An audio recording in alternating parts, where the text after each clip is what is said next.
오랜만에 돌아왔습니다. 우리가 니에미야 라이브를 할 때는 뭔가 굉장히 우리가 꼭 나누어야 될 안건이 이야기가 있을 때인데요. 이번에는 다들 뭐 예측하셨겠지만 우리나라에 아주 중대한 일이 있었고 그 일에 대해서 교수님들의 의견을 좀 나눠봤으면 하는 마음에 니에미야 라이브를 켜게 됐습니다. 이게 실제 라이브는 아닌데 라이브란 이름으로 시작돼서 아무튼 라이브처럼 들어주시면 좋겠습니다. 오늘 주제는 파면 그 이후 다시 만난 세계라는 제목으로 교수님들과 이야기를 좀 나눠보고 싶은데요. 4월 4일 11시 22분에 피청구인 대통령 윤석열을 파면한다라는 헌재의 선고가 있었습니다. 우리가 굉장히 그 선고 이후에 적어도 우리나라의 3분의 2의 사람들은 굉장히 기뻐하는 시간이었고 또 외신에서도 K민주주의가 굉장히 발전돼 있다, 대단하다라는 박수를 보내기도 했습니다. 그런데 우리가 또 생각해보면 마냥 좋아할 수만은 또 없는 것 같습니다. 그 이후에 우리에게 남겨진 과제들이 많이 있고 또 그 과제들을 어떻게 풀어갈지에 대한 고민과 또 많은 토론이 필요한 시기인가 아닌가 싶습니다. 그래서 저희가 한 크게 세 가지 꼭지로 이야기를 나눠보고 싶습니다. 하나는 어떻게 아직도 끝나지 않은 계엄 이후의 내란에 대해서 잘 청산할 것인가에 대한 주제. 또 다른 하나는 다시 만난 세계, 새로운 대한민국을 어떻게 또 우리가 꿈꿀 것인가라는 것. 그리고 또 하나는 우리가 지금 기동연구원 느헤미야도 그렇고 발붙이고 서 있는 한국교회, 이번 탄핵 정국에 아마 가장 욕을 많이 먹은 그 한국교회에 대해서 어떻게 생각해 볼 것인가, 이 세 가지 주제로 우리가 이야기를 좀 나누면 좋겠는데요. 우리 먼저 교수님들 인사해 주시죠. 네. 안녕하세요. 안녕하세요. 배동만입니다. 안녕하세요. 김성희입니다. 네, 우리 세 분 교수님들 모시고 이야기 나눠볼 텐데요. 그날 헌재 발표할 때 다들 어디 계셨나요? 네. 저는 이제 금요일이었잖아요. 제가 수업이 금요일이 유일하게 없는 쉬는 날이고 또 다음 주 수업을 준비하기 위해서 집에 있는 날인데 집에서 혼자서 마음 졸이면서 보다가 이제 파면 선고를 듣고 저 혼자 양손을 올리면서 예 했었는데 이제 제 딸이 중학생인데 학교에서 선생님이 틀어주셨대요. 근데 이제 파면 선고를 할 때 모든 학생들이, 반에 있는 모든 학생들이 정말 월드컵에 골을 넣은 것처럼 같이 환호를 하고 박수를 치고 좋아했다라는 이야기를 들었습니다. 아이들이? 네, 중학생이요. 그렇군요. 네. 미래가 아주 밝습니다. 네. 저희 큰아이가 외국에서 공부를 하고 있는데 잠시 한국에 들어와서 우리 오랜만에 5 식구가 합체가 돼서 1박 2일 양평으로 놀러 갔어요. 그래서 아침에 제가 어디 모임에서 일찍 설교를 하고 같이 출발해서 양평 두물머리에 도착해서 거기 산책을 같이 하다가 시간이 돼서 벤치에 온 가족이 앉아가지고 20분 동안 그거를 숨죽이면서 봤어요. 네, 순간순간 이게 눈물이 콱콱 올라오는. 그래서 마지막에 저도 마치 월드컵에서 우리가 결승골을 넣었을 때 자동 반사적으로 소리를 질렀던 생각이 납니다. 네. 저도 역시 그날 설교 준비하는 날이기 때문에 정말 초조하게 미친 듯이 설교 준비하고 좀 덜 끝난 채로 바깥에 나가서 산책을 하면서 벤치에 앉아서 열심히 지켜봤고 정말 소리 질렀고, 지나가던 어떤 여성분이 파면 됐어요 했더니 그분 울먹울먹하면서 기뻐해하면서 가시더라고요. 그것 때문에 또 울먹울먹하고 그랬습니다. 네, 맞죠. 다 비슷한 것 같습니다. 저희도 느헤미야 팀장들하고 같이 봤는데 셋이 하이파이브를 하면서 그렇게 봤던 기억이 납니다. 12월 3일 날 계엄이 있었잖아요. 그리고 4월 4일 날 파면 선고가 있었고 거의 꽉 채운 4개월을 그렇게 그 상태로 우리가 보냈는데 그 시간들이 좀 어떠셨나 싶어요. 그 4개월의 시간들이 뭐 내란성 우울증이다 뭐 이런 이야기도 있고 뭐 내란성 분노 조절 장애가 생긴다 뭐 이런 이야기도 있고 뭐 여러 사람들마다 각자의 반응들이 있을 텐데 교수님들은 그 시기를 어떻게 보냈는지 개인적인 소회가 어떠신지 좀 의견을 듣고 싶습니다. 저는 일단 맨 처음에 계엄했고 그게 해제됐다는 이야기를 들으면서 이 인간 쫓겨날 길이 없는데 근데 정말 쫓겨나겠구나. 이 사안이면은 이거 분명히 탄핵 사안이기 때문에 뭐 정말 하나님께서 역사하시는 거구나 라는 생각을 했었었고요. 그래서 12월 첫 주, 둘째 주까지는 괜찮았던 것 같습니다. 근데 그 뒤부터 이 역풍이 불면서 특히 한국 개신교교회가 정광훈이 미친 듯이 나서는 거야 그렇다 쳐도 거기에 한국 개신교회 꽤 많은 사람들이 들러붙는 걸 보면서 그때부터가 정말 속상했던 시간인 것 같아요. 국민의힘이라는 정당의 이 윤상현이니 이 권성동이니 이런 사람들이 개소리하는 거야. 이 사람들은 원래 그런 작자들이기 때문에 다음 선거 때 꼭 권성동이 강릉에서 떨어지기를 윤상현이 인천에서 떨어지기를 뭐 간절히 바랄 뿐인 거고 저 인간들은 글렀다 뭐 생각을 했던 건데 개신교가 그러는 게 전 정말 이 놀라운 일이었었고 그게 굉장히 우울했던 일인 것 같아요. 지난 몇 달 동안 우리 개신교는 이제 끝났구나라는 생각이 제가 맨날 교회 심는 게 일이지만 그래도 날 자라게 했던 곳인데 하여튼 그게 저한테는 되게 힘들었던 시간 같아요. 뭐 저도 비슷한 생각들을 하고 지냈습니다. 한편으로는 뭐 정말 이 윤 정권이 언제 끝날까 이걸 어떻게 해야 할까 뭐 정말 답이 없는 시간을 또 앞으로 2, 3년을 보내겠다 생각이 들었는데 정말 우리가 신묘막측한 일이 벌어졌구나. 그 누구도 상상도 못했던 일들이 벌어져서 윤석열을 지 스스로 내려갈 수 있는 기회를 저는 정말 어떤 분들이 뭐 화가 나시겠지만 하나님께서 역사하시는구나 생각들을 안 할 수가 없었고요. 그래서 우리에게 다시 기회를 주는구나. 그리고 또 하나는 추운데 또 바깥에 나가야 돼 라는 생각들이 들면서 내가 이 짓을 다시 해야 된다라는 게 좀 기가 막히기도 했는데 뭐 그래야 된다면 기꺼이 그럴 수도 있겠다는 생각들도 했고요. 교수님 말씀하신 것처럼 그 이후에 벌어지는 일들이 답답하면 저는 사실은 최고로 화가 났던 거는 국민의힘의 그 국회의원들이 하는 그 모습들이 이 정말 우리나라의 이 보수 정권 정치를 갖고 있는 사람들의 그 생각이 어떤지 그들이 어떤 인간들이 거기 모여 있는지가 정말 적나라하게 드러나서 어떻게 사람들이 저럴 수 있을까라는 생각들을 많이 하게 되고 그래서 이번에 윤석열의 몰락과 더불어서 저쪽 당도 하나님께서 한꺼번에 청소하시겠다라는 생각들이 들어서 그런 또 분노하면서 기대도 가졌고요. 그리고 그 이후에 이제 온갖 반대 세력들의 그 못된 모습들을 보면서도 또 그거를 뛰어넘는 우리가 그 응원봉 부대나 음박을 뒤집어 쓰고 밤을 새는 모습들을 보면서 한국이 정말 굉장히 그동안 단단해졌구나. 그래서 이번에도 힘들긴 하겠지만은 잘 끝내겠구나라는 생각들을 다시 기대하면서 봤어요. 그래서 근데 결국 이제 불안하고 안타까운 시간들도 있었지만 그래도 이 힘들이 저쪽 힘들보다는 훨씬 더 건강하고 창조적이라 이 싸움은 이쪽이 이기겠다라는 생각들을 이제 하면서 언제 그 종말 그래서 하나님께서 마지막 장면을 어떻게 정리하실까 그래서 매우 재미있는 드라마를 쓰고 계신다라는 생각들을 하면서 그 시간들을 보냈던 것 같습니다. 네, 저는 12월 3일 이후에 그 다음에 4월 4일 날 파면 선고가 있기 전까지 왠지 시간이 멈춘 듯한 그런 좀 느낌을 받았고요. 12월 3일 날 저희 느헤미야 교수님들이 같이 이제 텔레그램 방에서 새벽까지 서로 막 이야기를 나누면서 우리가 내일은 수업을 못 한다. 이거 어떻게 해야 되나 하면서 이제 서로 이야기를 하고 격려하면서 이제 김근주 교수님은 계엄이 이루었는지도 모르고 그 다음 날 새벽 예배를 위해서 새벽 기도를 위해서 일찍 주무셨고 정말 하나님이 사랑하시는구나 제가 느낄 수 있었고요.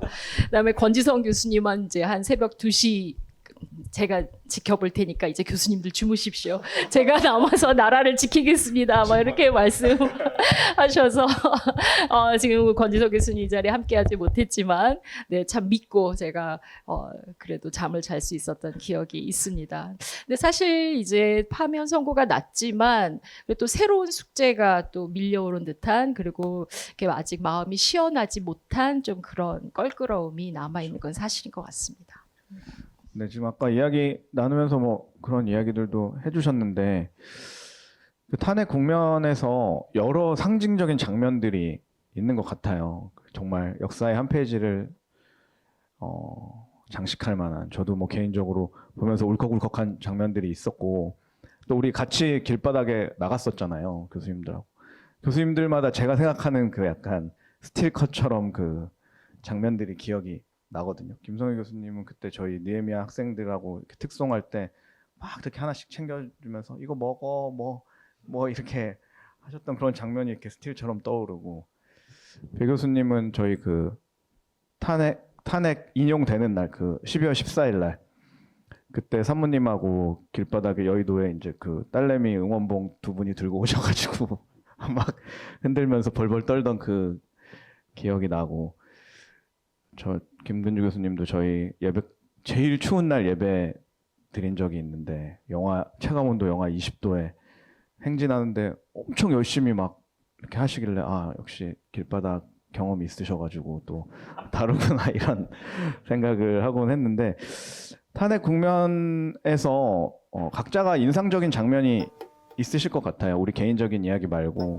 이 뭐 말씀하신 응원봉이라든지 뭐 기세스라든지 뭐 이런 장면 전 뭐 남태령 집회라든지 이런 장면들이 개인적으로 어떤 부분이 딱 가장 인상적이셨는지. 저는 그 높은 시민의식 에 너무 참 감동을 많이 받았습니다. 저는 이제 그 국회 앞에 좀 간 적이 있었는데 이 사람들이 너무 많으니까 맨 앞에 무대에서 무슨 말을 하는지가 하나도 안 들려요. 그러다 보니까 이제 중간중간에 자기들끼리 리더들을 세워서 같이 노래하고 구호를 외치고 이렇게 나름대로 자유롭게 이렇게 자기들의 목소리를 내는데 질서를 너무너무 잘 지키고 그다음에 아주 서로에 대한 배려를 잘 하면서 이런 모습들을 보면서 너무너무 뿌듯했고 그다음에 특별히 이제 우리 여성 청년들이 되게 많이 나왔어요. 그래서 정말 미래가 밝다라고 느끼게 되었고 그럼 한편 이렇게 높은 시민의식에 비해서 우리 정치권이 너무 수준이 떨어진다. 좀 창피하다. 어떻게 하면 좋냐. 나름 머리 좋고 엘리트들이다라고 이제 자부심을 가질 사람들이 그렇게 지도자로 나가면서 너무 일반 그 보통 시민들의 그런 상식과 역사의식과 태도에도 못 미치는 그런 모습을 보면서 너무너무 속상했던 게 가장 기억에 남습니다. 저는 뭐 저도 수많은 장면들이 떠오르는데 하여튼 제일 저를 화나게 하거나 그 정신줄을 놓게 만들었던 거는 그 윤석열이 그 틈틈이 나와가지고 이제 발언을 하는 그때마다 저 사람은 정말 악마의 아바타구나라는 생각들을 하면서 어떻게 저런 이야기들을 눈알 깜짝 안 하고 저렇게 뻔뻔스럽게 할까? 라고 하는 장면이 있고 그 중에 제일 기가 막힌 것은 그 감옥에 갇혀 있다 풀려 나왔을 때 자기 앞에 이제 그 극렬 지지자들 앞에 와가지고 만면의 미소를 띠면서 거기에 손을 흔들면서 인사하는 그 장면이 그래서 내가 좋냐? 내가 속으로 내가 좋냐? 언제까지 손 흔드나 보자 이런 생각을 했는데 그 장면이 저에겐 너무나 마치 무적행에서 뭐가 튀어나온 뭐 보는 것 같은 생각이 좀 들었고요. 그다음에 또 하나는 그러면서 이제 또 하나가 그 카톡에 많이 떠올라왔던 뭐 유튜브에 왔던 그 손연보 목사가 세계로 교회에서 이재명의 운율을 갖고 이제 저주를 하면서 이제 설교를 할 때 거기에 사람들이 막 이렇게 아멘하는 그 장면도 매우 무서운 그 집회, 저주성 집회. 를 하는 거 보면서 야 내가 누군가에게 저렇게 집단적으로 나의 이름을 저주하면서 누가 설교한다면 정말 내가 살을 맞아 죽을 수도 있겠다라는 생각이 들면서 매우 매우 징그럽고 소름 끼치는 그게 예배당에서 벌어진다라는 게 뭐 어쨌든 목사 한 사람으로 저에게 매우 끔찍한 장면으로 기억이 남아 있습니다. 저는 왜 우리 이 계엄 시작되고 12월 첫 주, 둘째 주 아마 그쯤까지는 계속 여의도에서 집회를 했었으니까요. 그 여의도 첫 금요일인지 토요일인지 집회 우리 청년부들도 우르르 가고 그랬었는데 그 집회에서 저는 임을 위한 행진곡 부르는데 그 노래는 저희 세대 이 나이 든 사람들에게는 정말 눈물 나는 노래였었습니다. 막 열심히 부르는데 잘 모르더라고요. 사람들은 잘 모르는데 그거 부르고 그리고 곧바로 나오는 게 제 평생 처음은 아니었죠. 이 소녀시대 노래가 다시 만난 세계가 나오는데 그걸 다 함께 부르고 있는 것도 놀라웠고 제가 곰곰이 들어보니 전부 여성 목소리였어요. 보통 우리 운동가들은 남자들의 굵은 소리가 압도합니다. 그 다음에 손 흔드는 딱 각이 있지 않습니까? 딱 그렇게 되는데 이건 뭐 완전 응원봉의 소녀시대 노래, 신해철 노래, 정말 님을 위한 행진곡도 눈물 나는 노래였지만 그런 거 부르면서 또 이렇게 가슴 뭉클하기는 그리고 사방을 보는데 제 주변에 20명이 있었으면 그 중에 17명이 젊은 자매인 거예요.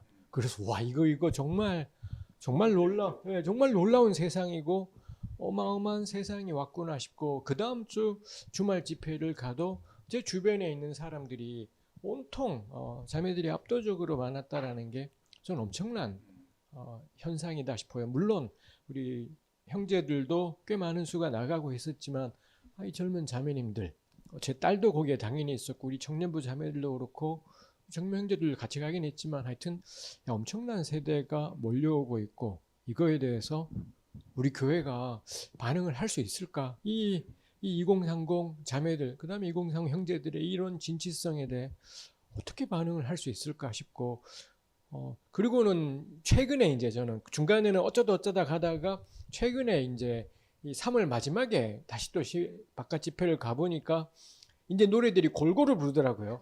유행가도 있고 대중가요도 있고 그다음 운동가요들도 퍼졌고 그다음에 젊은 사람들이 운동가요도 이제 잘 부르더라고요.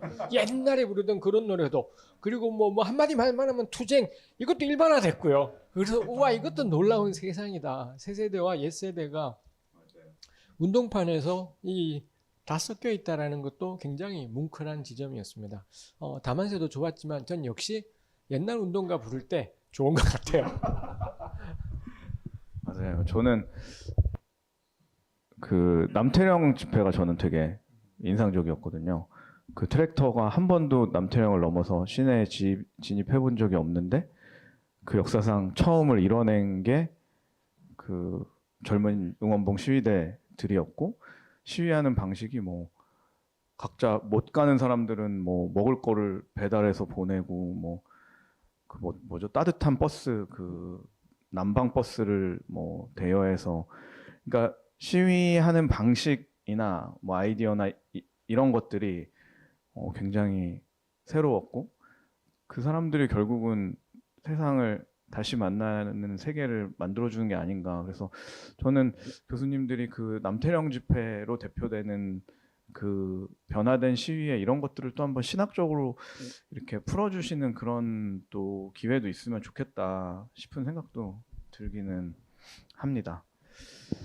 네, 이렇게 추억해보면 뭐 열받는 지점도 있고 되게 좋았던 지점들도 있는데 사실 아까 김성현 교수님 잠깐 말씀하신 것처럼 이제 그 우두머리는 파면이 됐지만 사실 그 잔불이 생각보다 우리나라 전 사회에 영향을 주고 있다는 생각이 들어요. 그래서 파면된 다음 날인가부터 또다시 열받는 뉴스들이 막 나오고 뭐 헌재 재판관을 뭐 권한대행이 지명을 하고 뭐 그 탄핵을 당한 정당이 무슨 뭐 자기들 이번에 정권을 잡겠다고 막 대통령 후보가 막 20명씩 기어 나오고 뭐 이런 게 굉장히 사실은 너무 기괴한 장면들인 것 같은데 그래서 청산이라는 키워드가 되게 중요하다는 생각이 들었습니다.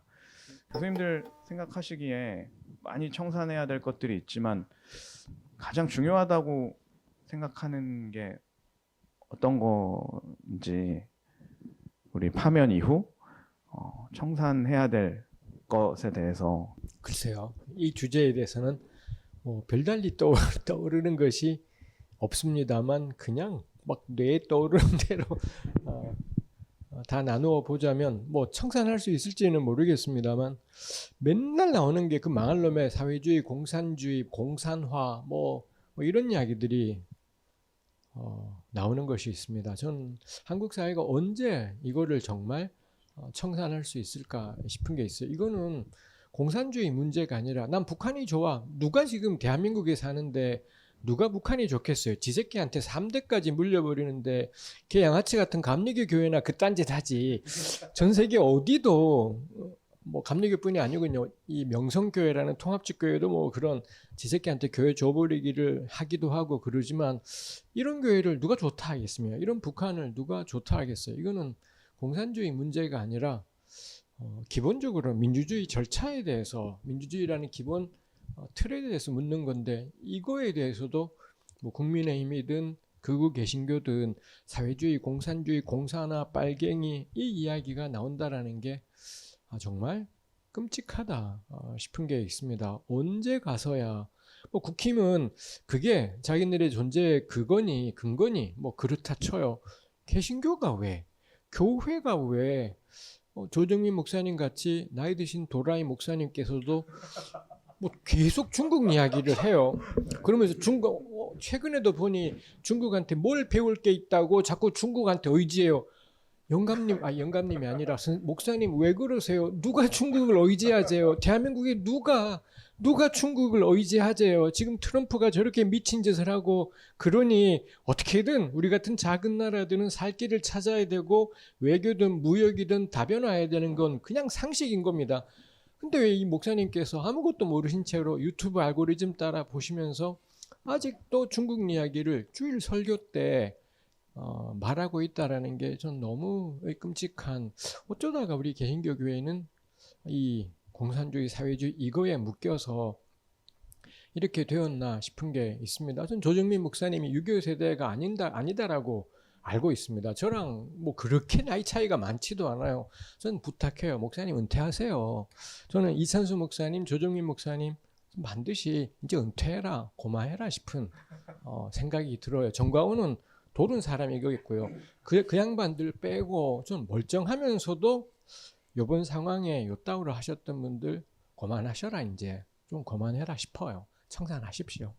저는 뭐 이게 한국이 이게 뭐 저는 개인적으로 한 1000년 된 문제다. 신라 때부터 외국에 힘 빌어다가 동족들 누르고 권력 이변했던, 그래서 자신들 기득권 유지를 위해서라면 언제든지 식민도 받아들이고 외세도 받아들이고 이념도 받아들이고 뭐 그러던 그런 것이 남아 있는, 그렇게 형성된 카르텔이든 문화든 구조든 그게 있기 때문에 뭐 한두 번 정권 바뀌어가지고 4년 5년 만에 뭔가를 좀 그야말로 청산한다라는 거는 어불성설일 것 같아요. 이거는 이제 그렇게 지내온 세월만큼도 지나가야 이제 바뀌어지는 문제일 텐데, 저는 그런 맥락에서 우리가 그 교회가 지금 뭐 결국은 우리가 다른 얘기를 드릴 수는 없고, 이번에 이걸 통해서 드러났던 가장 심각한 문제가 뭐 국민의힘의 그 한계나 그 악마성이라면 그것보다 더한 게 이제 한국 보수 개신교의 이제 그런 어떤 그 행태들인데, 저는 이 한국의 이 지금 나온 극우 기독교를 어떻게 청산해내느냐. 그래서 저는 우리나라 개신교의 신학의 핵심이 칼빈주의냐 알미니안주의자냐 이것을 넘어선 지가 너무 오래됐다. 한국 개신교의 고갱이는 극우주의다라는 거죠. 그것 앞에 타종교도 다 상대화되고 무속도 상대화되고 비이성도 다 한계되는. 그렇게 되면 이건 완전히 예수하고는 아무런 상관없는, 예수가 그렇게 극복하려고 했던 것에 가장 그 본래로 돌아간 결국 바알 신앙이고 이런 거 아닌가. 좀 그런 맥락에서 어떻게 지금 그 극우화되면서 십자가나 예수교라고 하는 이름은 갖고 있지만 속악맹이는 완전히 그 비기독교적인 것으로 뒤덮여 있는 이 종교를 어떻게 우리가 청산해 낼 건가? 어떻게 그 종교랑 우리가 이렇게 선을 긋고 다시 그런 일을 해야 될까? 그런 맥락에서 16세기 말에 루터나 칼뱅이 손을 들 수밖에 없었던 지점에 왔다고 생각하고, 지금 욕하는 것을 끝나지 않고, 그렇지 거기에 동조하지 않는 교회들이, 기독교인들이 어떻게 그들과 명확하게 아니요라고 다시는 내가 신천지나 아니면은 JMS랑 같이 갈 수 없는 것처럼 한국 극우 기독교랑 같이 갈 수 없다라는 것을 이제 먼저 선언하고 그런 의미에서 저는 그들과 결별하는 일들이 저는 제일 먼저 해야 될 일이 아닐까라는 생각을 지금 하고 있습니다. 저는 먼저 청산되어져야 할 것은 이 사태를 이렇게 만든 윤석열 씨와 그 내란 수괴 당들 이들이 먼저 청산되어져야 할 것 같아요. 일단 너무 화가 나는 거는 아직도 윤석열 씨는 자기가 뭘 잘못했는지에 대한 진정한 반성과 사과가 없어요. 사과가 없고 그다음에 그 같은 여당 국민의힘도 그냥 윤석열이 일단 탄핵됐으니 끝이다. 뭐 이렇게 얘기하고 자기네들은 아무 잘못이 없었던 것처럼 이렇게 얘기를 하고 어떻게 하든 이 권력을 놓지 않으려는 아주 추악한 행태를 보이고 있는데 지금까지 우리 한국 역사에서의 그 비극 중에 하나가 청산되어야 할 것을 제때 반성하지 못하고 청산되지 못했기 때문에 이러한 계속적인 반복의 그 패턴으로 역사가 지속되고 있는 것이 아닌가. 그래서 이 쓰레기를 이렇게 뭐 신문지 덮어놓는다고 해서 그게 치운 게 아니잖아요.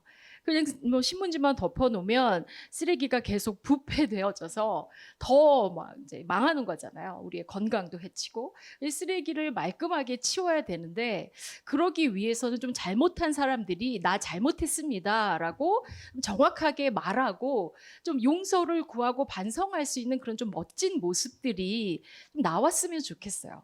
그래서 우리 그 후세대가 뭘 배울까? 잘못을 했어도 어떻게든 그 법꾸라지 마냥 빠져나가고 잘못한 것을 인정하지 않고 무조건 버티고 이래서 어디 뭐 역사에 진보가 있을까 싶어서 좀 잘못한 것은 잘못했습니다라고 용감하게 말하고 용서를 구하고 그에 대한 응당 처벌을 받고 이래야 좀 무엇인가에 좀 발전이 있지 않을까? 그래서 너무 반성하지 못하는 그리고 자기 나는 잘못한 거 없다라고 버티는 지금 그 여당의 모습들이 너무 속상해요. 속상해요. 우리 후세대가 앞으로 뭘 배울까?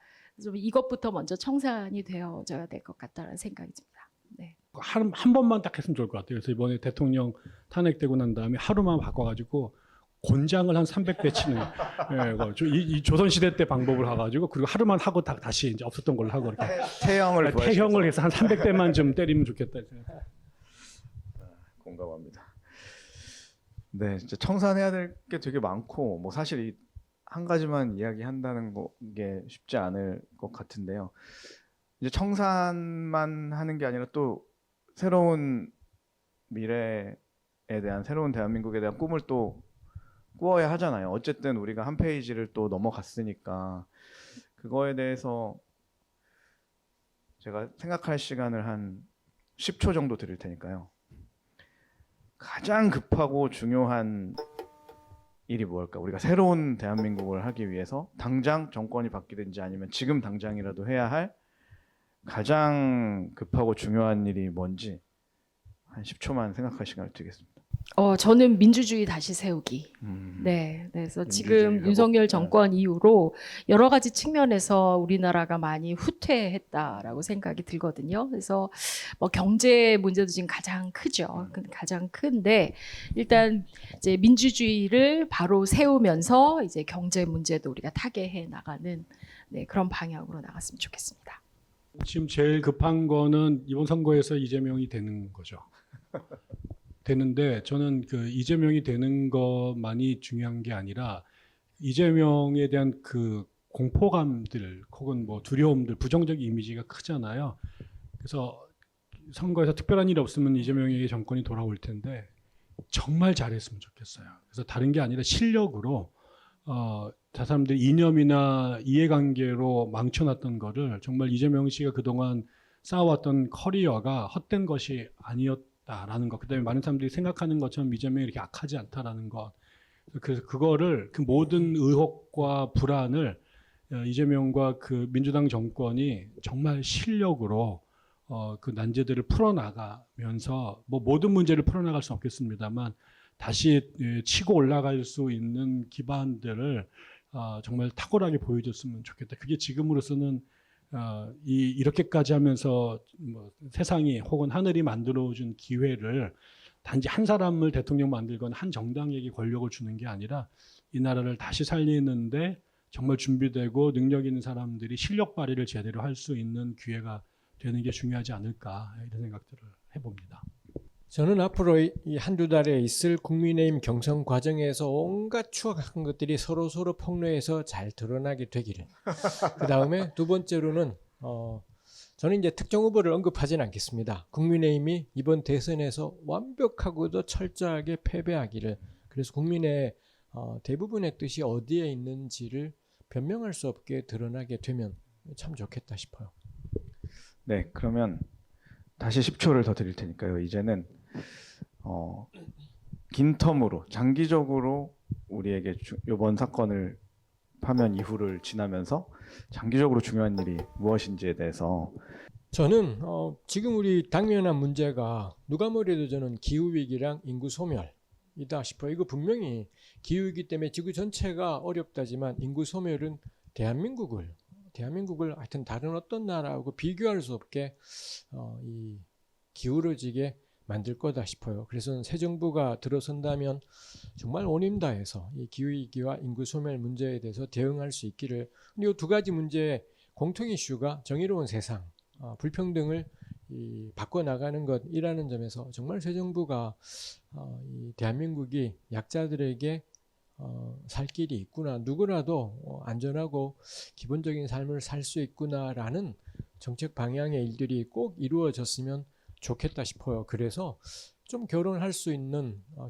있겠구나 싶기도 하고, 결혼하면 아이도 낳을 수 있겠구나 싶기도 한 그런 일들, 저는 정말 이건 시급한 일이 아닐까 싶어요. 최근 2-3년 안에, 앞으로 2-3년 안에 이에 대해서 뭔가가 생기지 않으면 그럼 정말 우리 끝장이기 때문에 저는 이거 너무 중요하다 싶고, 그런 안전하고 평등한 세상에 저는 꼭 필요한 게 차별금지법이다라고 생각해요. 우리 새 정부는 기억해야 될 겁니다. 죽었다 깨나도 극우 개신교는 아무리 순복음교회 가서 주일 예배 드려도 절대로 민주당을 지지하지 않을 거고요.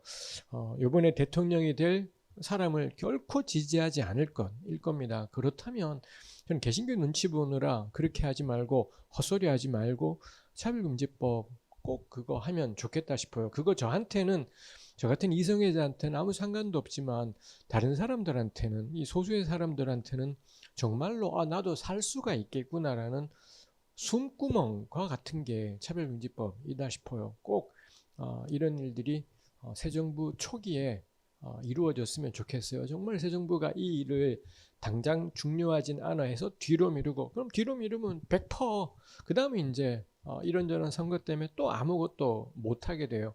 해서 정말 새 정부가 문재인 정부의 그 어리석은 모습을 반복하지 않기를 바라게 됩니다.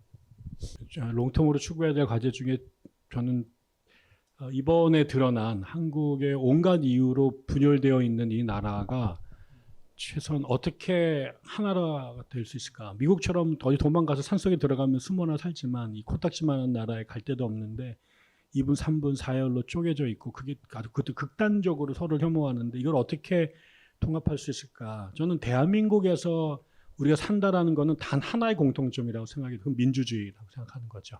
그러니까 지금도 서로가 자기 민주주의 얘기를 하는데, 진정한 민주주의가 뭔지, 그 민주주의라고 하는 가치 아래서 지역색이나 계급이나 이런 것들이 순간적으로 좀 내려놓을 수 있는, 상대화될 수 있도록, 그래서 민주주의라고 하는 것 가치 위에서 우리의 차이들을 하나씩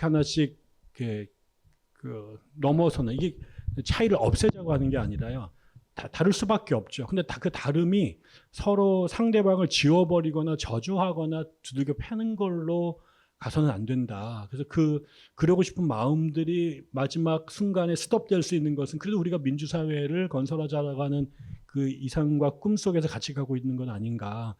그런 의미에서 민주주의에 대한 공부를 기초적부터 다시 하면서, 김정희 선생님 말씀하신 것처럼, 그러면서 우리가 적어도 그것 앞에서는 우리가 하나이라고 하는 것들을 합의해 가는 노력들, 그런 노력들이 좀, 그래서 지금 드러난 이 극단적인 분열과 갈등을 시간이 걸리더라도 하나씩 하나씩 봉합해가는 노력들이 필요하지 않을까라는 생각들을 했습니다.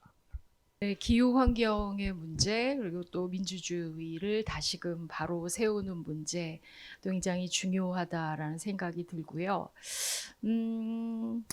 일단 저는 좀 언제까지 이렇게 좌우로 갈려서 이렇게 서로 혐오를 하면서 서로 갈등을 해야 될까?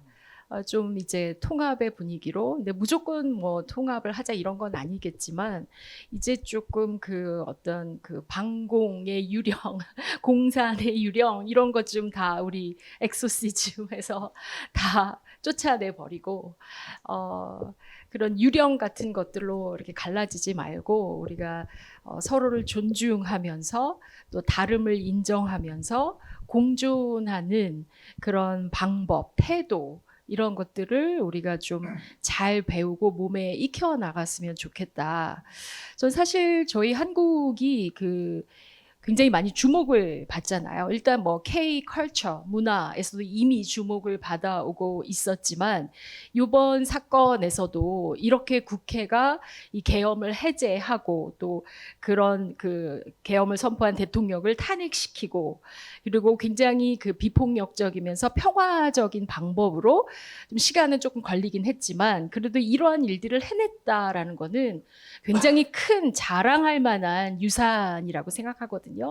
그래서 저는 이제 한국이 한 걸음 더 나아가서 좀 더 정말 민주주의의 그 본이 무엇인지 그 모델을 세워서 다른 나라에 이렇게 좀 보여줄 수 있는 그런 것까지 나아갔으면 좋겠다라는 생각이 들고 이제 새 정부가 들어설 텐데 새 정부에게 바라는 거는 국민을 꼭 반드시 두려워해 줬으면 좋겠어요. 그래서 우리 국민들의 이 시민의식이나 사상이나 이런 것이 저는 굉장히 많이 그 발전을 했다라고 생각하니 국민을 무시하지 말고 국민들이 뭐라 말하는지 소리를 잘 듣고 그것을 잘 반영해서 정치에 이렇게 반영할 수 있는 그런 진정한 민주주의 제도로 발전시켜줬으면 좋겠다. 이게 바라는 바입니다. 네, 세 분 다 공통된 키워드는 어쨌든 정의로운 대한민국, 갈등이 좀 봉합되고 하나 되는 사회가 됐으면 좋겠다고 말씀을 해주신 것 같습니다. 그런데 이렇게 갈등을 조장하면서 그 조장된 갈등에서 나오는 에너지로 먹고 사는 그룹이 저는 이번 탄핵 국면에 극우 개신교였다고 생각이 들어요.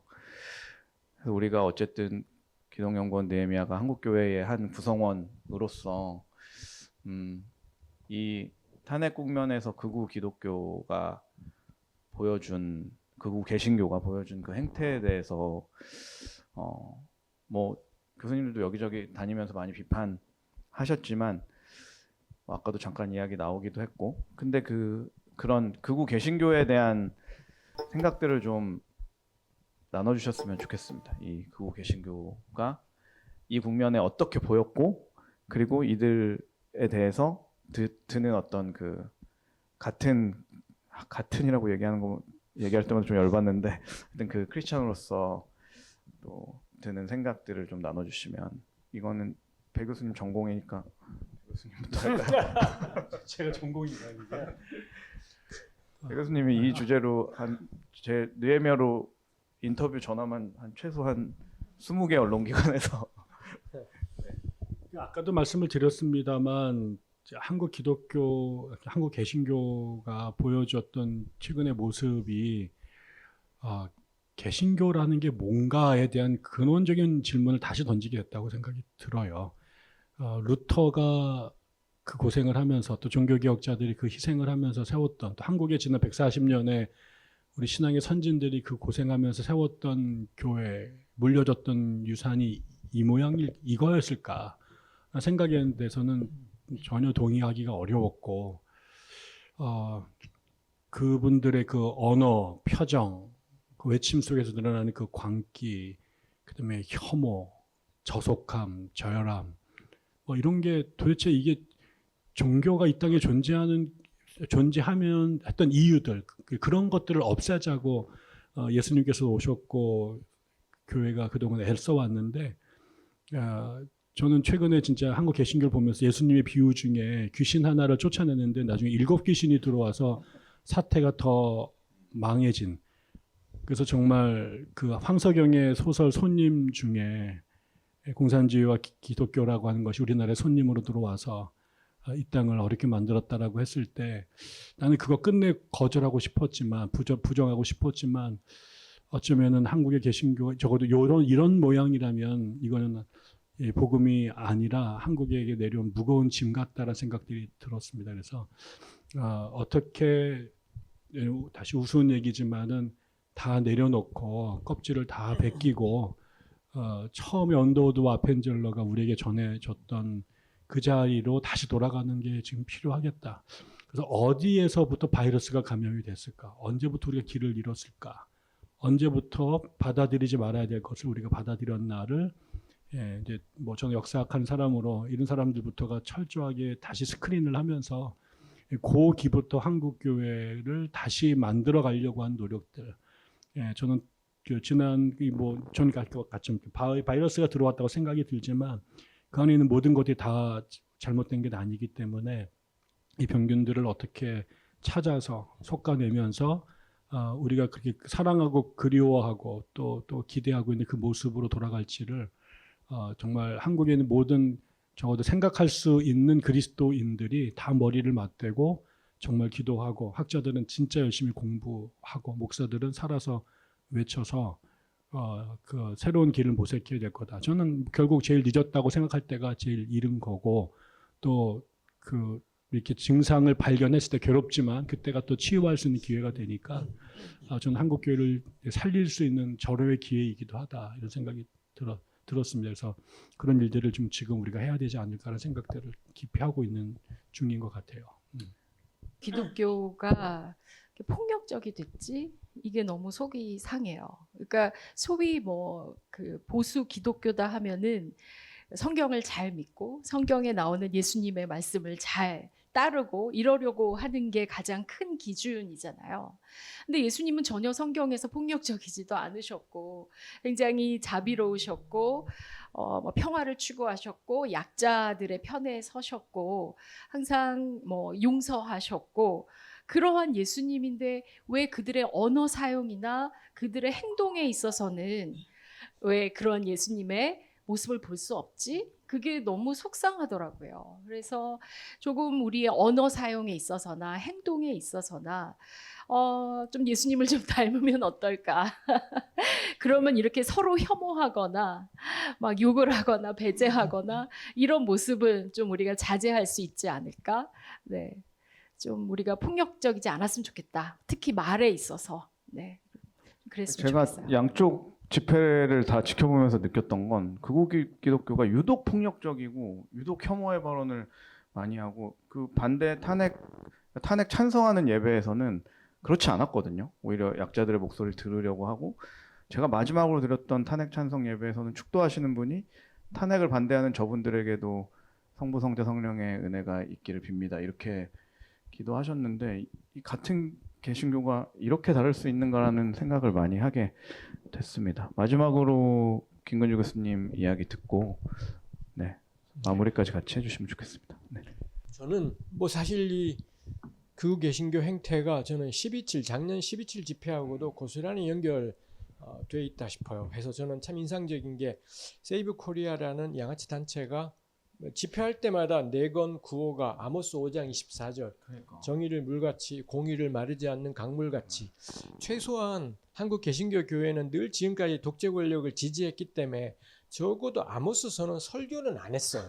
쪽팔리니까 이 본문에 대해서 쪽팔리기 때문에 제가 교회를 30몇 년을 다녀도 보수교회에서 단 한 번도 아모스 5장 24절을 들어본 적이 없고 아예 정의와 공의라는 단어를 저희 35년 교회 역사상 들어본 적이 제가 했던 것 빼고는 들어본 적이 저는 없다 싶습니다. 그게 우리네 교회가 이제 낯짝은 있었던 거죠. 낯짝은 있기 때문에 주로 아모스 5장은 에큐메니칼, 기장, 한신 뭐 이쪽에서 하는 설교지 우리가 할 건 아니다 했는데 지금 세이브 코리아가 뭐 이런 짓을 했다라는 거고요. 그다음 우리 김선희 교수님의 우리 교회의 폭력적 언어, 요거 어디서 오냐? 여호수아에서 오는 것. 그죠? 여호수아로 대표되는 구약 성경 안에 야훼의 뜻에 합당하지 않는 자들을 진멸해 버리기 전통들이 존재하고 있다라는 거고요. 그다음에 우리 동성애 반대 역시 구약 성경과 신약 성경의 본문에 기반해서 이런 짓을 하는 것이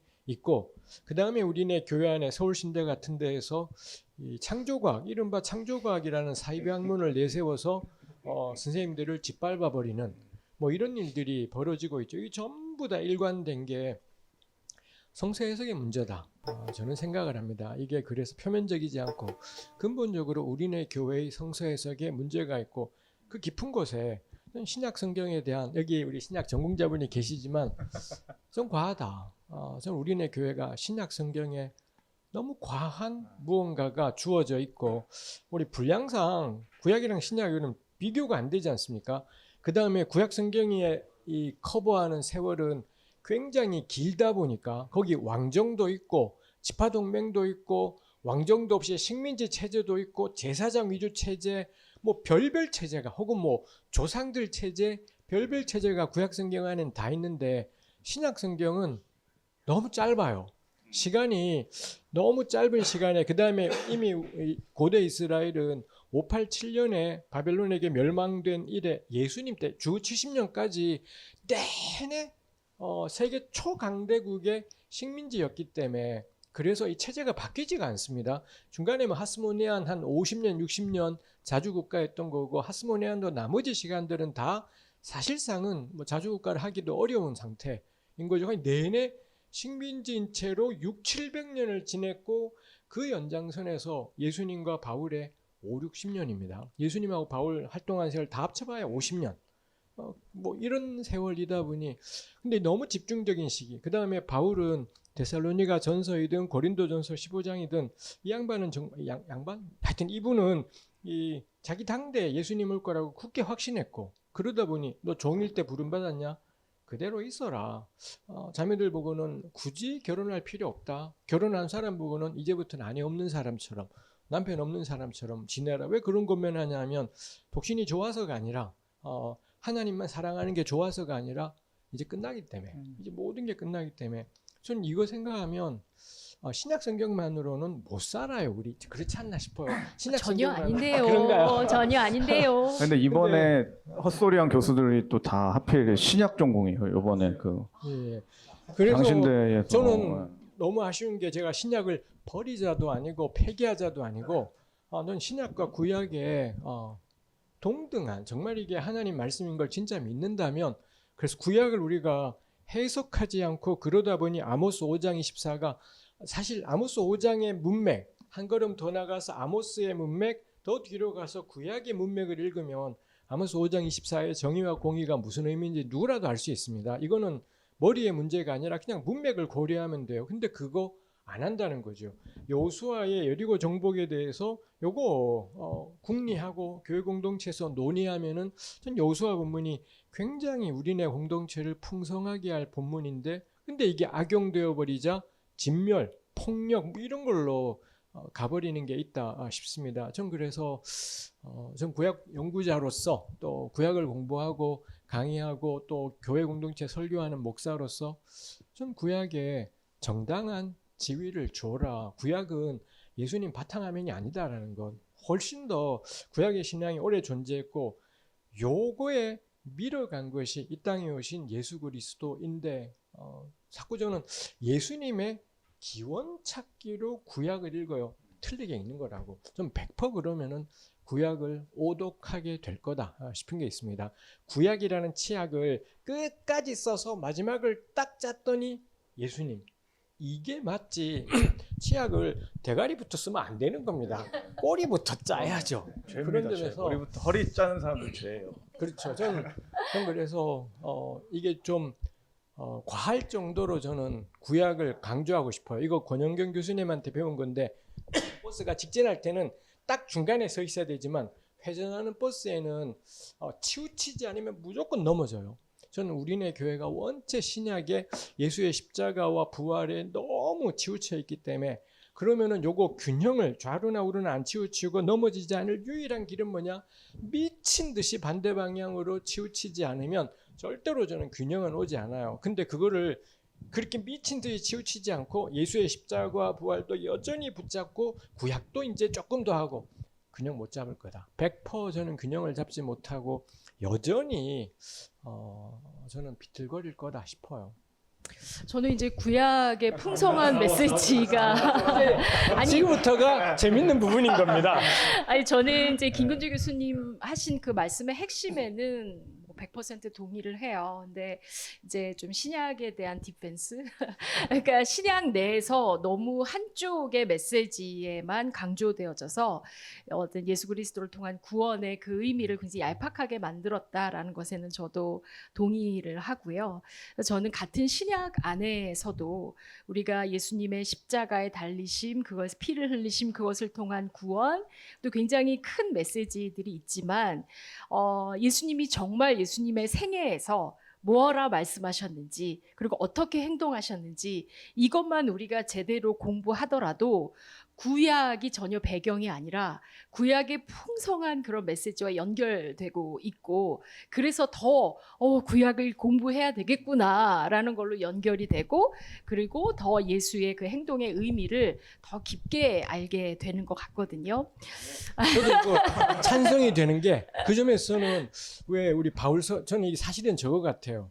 복음서만 봐도 전 다르다 싶어요. 근데 바울이 예수의 죽으심, 예수의 십자가만 알겠다 했는데 그러다 보니 문제가 뭐냐면 바울 서신에는 예수님의 고난, 예수님의 죽으심에 대한 언급들은 있는데 사실 죽으심 언급은 많지만 예수님이 겪으셨던 고난의 삶에 대한 묵상은 나오지 않습니다. 바울은 내내 자기가 얼마나 뒤지게 고생했는지 몇 번이나 맞았고 배 타다가 죽고 형제 때문에 죽고 바울의 개인의 고난 목록은 몇 번이 나오는데 바울 서신 어디에도 이 땅에 오신 예수께서 이 인간으로서 사시면서 어떤 고초를 겪고 괴로운 삶을 살아야 되었는가가 안 나오는 거죠. 그러다 보니 예수님의 삶이 모범이 안 돼요. 사실 난 신약 성경이 너무 중요한 게 전 대속에 대해 떨떠름해요. 하여튼 요 주제가 하나 있고 대속으로서의 예수님, 그 다음에 모범으로서의 예수님이 있는데 좀 바울 서신에서 모범으로서의 예수님이 바울이 거의 언급을 안 하기 때문에 그래서 바울은 나 배워라 뭐 이렇게 이야기를 하는 게 있습니다. 해서 전 바울 서신 좋아요. 너무 좋아하지만 바울 서신만큼이나 복음서가 저는 우리네 교회에서 복음서에 나타난 예수님, 그 예수님이 단 한 번도 남이더라 당신을 신앙의 대상으로 제시한 적이 없다라고 저는 생각을 합니다. 줄기차게 한 게 나 따라라인데 삶의 모범으로 예수님은 계속 제시하셨는데 근데 우리는 예수님은 됐고요. 우리는 죄인이기 때문에 못 따라가니 당신은 신앙의 대상, 당신 믿으면 우리 다 용서받고 구원받는 이 끔찍한 사이비 종교가 나왔다 싶어서 저는 그래서 이것도 신약에서도 저는 바울 서신보다는 훨씬 더 미친 듯이 복음서에 특히 마가복음에 네. 제가 마가복음 전공이어서 미친 듯이 치우치지 않으면 전 이 균형이 안 잡히겠다 싶어요. 해서 결론 바울보다는 마가복음을 비롯한 복음서 더 읽자. 그리고 전체적으로서의 신약보다는 구약을 해석하는 거에 좀 더 주의를 기울이자. 전 이게 세이브 코리아 같은 게 안 나온다. 그렇습니다. 그 다음에 이른바 창조과학이라는 사이비 학문도 안 나올 거고요. 적어도 구약 성경과 신약 성경에 나오는 뭐 동성 성행위 본문에 대해서도 그래도 좀 더 주의 깊을 수 있을 거다. 그럼 저는 이런 일들이 생기면 100%입니다. 우리 평화로워져요. 명확합니다. 정말 평화로운 세상이 와요. 저는 김근주 교수님께서 하신 말씀을 조금 같은 이야기인데 조금 다른 시각에서 보충을 하자면 이제 뭐 구약 39권 신약 27권이 사실 모두 다 중요한데 지금까지 우리 한국 개신교가 너무 좀 한쪽에만 치우쳐져서 읽고 영향력을 받아왔으니 이제는 좀 다른 쪽도 더 우리가 공부하고 더 영향력을 받아서 균형을 좀 잡아보면 훨씬 더 성숙한 그런 그리스도인의 모습으로 닮아가지 않을까 이렇게 짧게 요약하겠습니다. 제 말의 온유 버전. 온유하게 표현하면 이렇게 되는데 제가 저게 안 돼요. 온유 버전이 없어요. 네, 각자의 너무 버전별로. 거친 버전이. 네, 탄핵으로 시작해서 이 갑자기 네, 이렇게 마무리가 네, 그렇긴 한데요. 아무튼 우리 이 시기를 또 어떻게 잘 보내느냐가 우리에게 굉장히 중요한 숙제이다 싶습니다. 그리고 이 시기를 보내는 데 있어서 특히 기독교인으로 이 땅을 살아가면서 이 시기를 어떻게 보낼까에 대한 고민들이 많이 될 텐데, 물론 이 짧은 우리의 대화로 이런 게 다 뭐 시원하게 답을 드릴 수는 없지만 함께 고민하기 위한 하나의 화두를 던졌다고 생각해 주시면 좋을 것 같고요. 기회가 될 때마다 또 교수님들의 고견을 또 나누는 그런 시간들 가지면 좋겠습니다. 이상으로 느헤미야 라이브 마치겠습니다. 안녕. 감사합니다. 감사합니다. 예. 감사합니다.